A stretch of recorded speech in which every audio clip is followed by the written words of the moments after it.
To Secretary Nuland, thank you again for coming before the committee. You've heard some of my framing questions at the beginning. We look forward to your testimony and then to the dialogue that will ensue. So we recognize you at this time. Thank you, Mr. Chairman. Thank you, Ranking Member Risch, members of the committee, for the opportunity to appear before you today and for the time that we were able to spend in classified session yesterday to discuss our shared concern, what I hear is a bipartisan concern, about the buildup of Russian forces on Ukraine's border and in occupied Crimea. First, let me review what we are seeing. Over the past 6 weeks, Russia has stepped up planning for potential further military action in Ukraine, positioning close to 100,000 troops around Ukraine's eastern and northern borders and from the south via the Crimean Peninsula.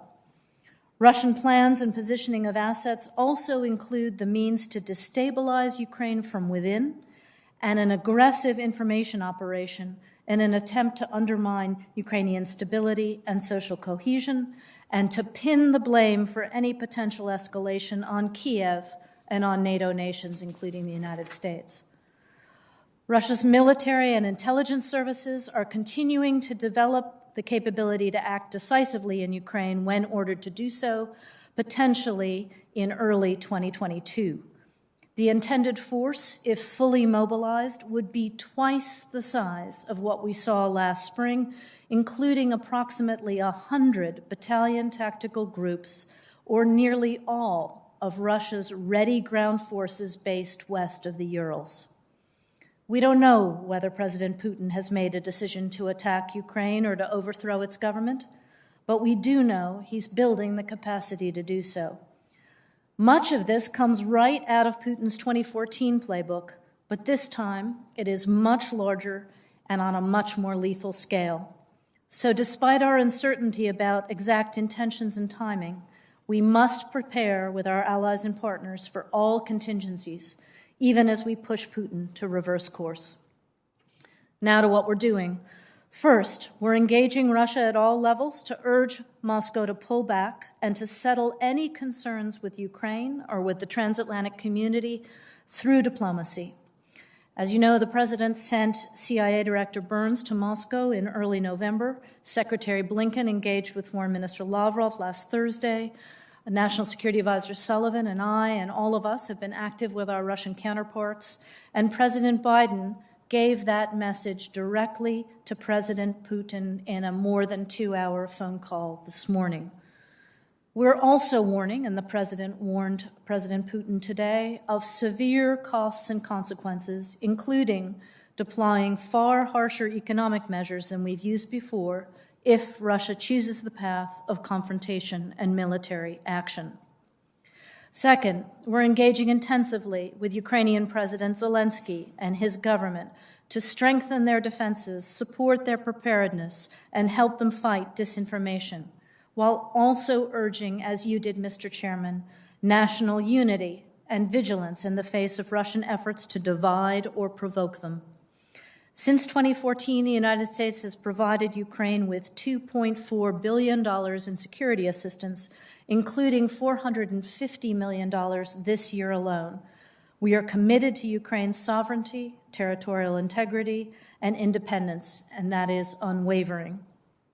Third, during Secretary Blinken's meetings at NATO and the OSCE last week, and in countless bilateral meetings at all levels, including the President's engagements directly with key Europeans, we're working with allies and partners to send a united message.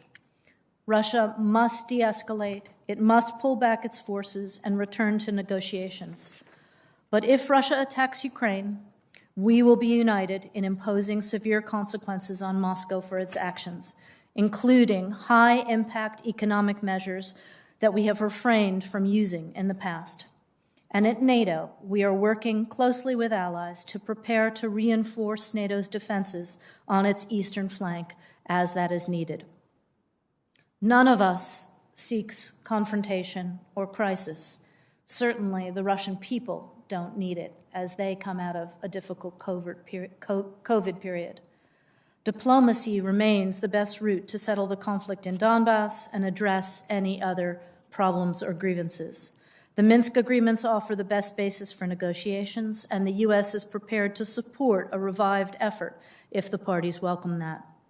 More broadly, President Biden continues to believe that a more stable and predictable U.S.-Russia relationship is in both countries' interests. We will continue to have very deep disagreements with the Kremlin on human rights, on Mr. Navalny's treatment, on press and NGO freedom, on Belarus, on cyber threats, on election interference, on detained American citizens, and on embassy staffing and many other things. President Biden has, including today, and will continue to raise these issues with President Putin.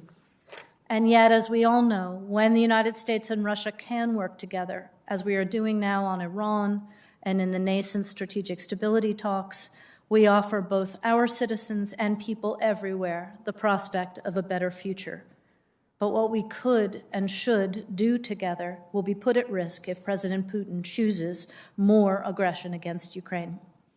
And Senators, while I have you captive, I want to thank this committee for moving so many of our state nominees out of committee in recent weeks and even getting some of them confirmed. I met with Ambassador Flake this morning, one of your previous colleagues and now one of our colleagues, for example.